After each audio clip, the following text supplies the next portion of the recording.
Migrants from across the globe arrive in Europe by many different means. Some come fleeing war and persecution, others poverty and discrimination. Whatever people's reason for coming, they need support to start their new lives. Immigration services, border control, asylum and visas are powers held by national governments.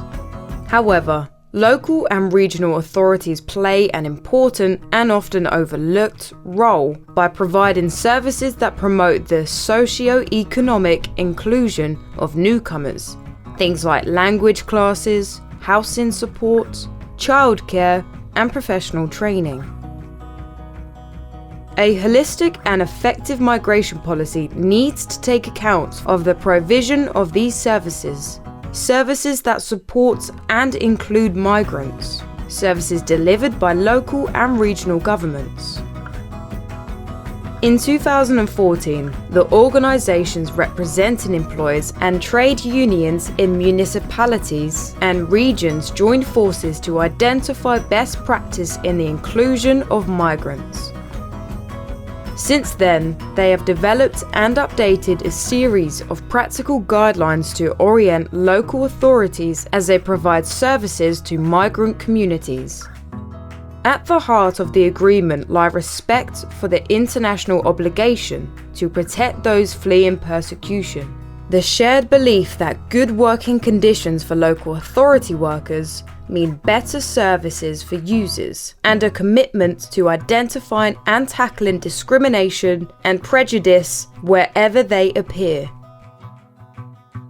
These guidelines are having a practical impact on the ground.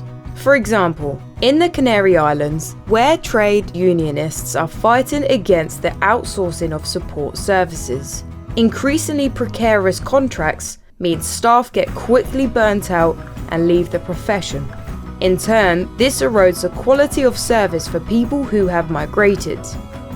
But when services are delivered in-house by properly trained and fairly paid staff, they are invaluable to new arrivals.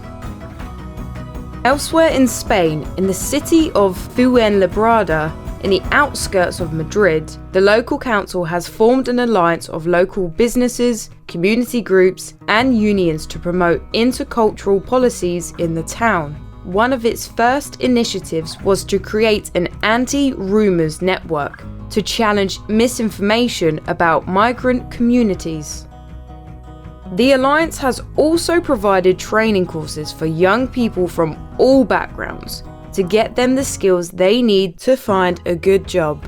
In Spain and around Europe, the principles of inclusion, respect, and non-discrimination contained in EPSU and CEMR's migration guidelines are being put into action. Together, local communities and their employees are building an inclusive, more welcoming Europe.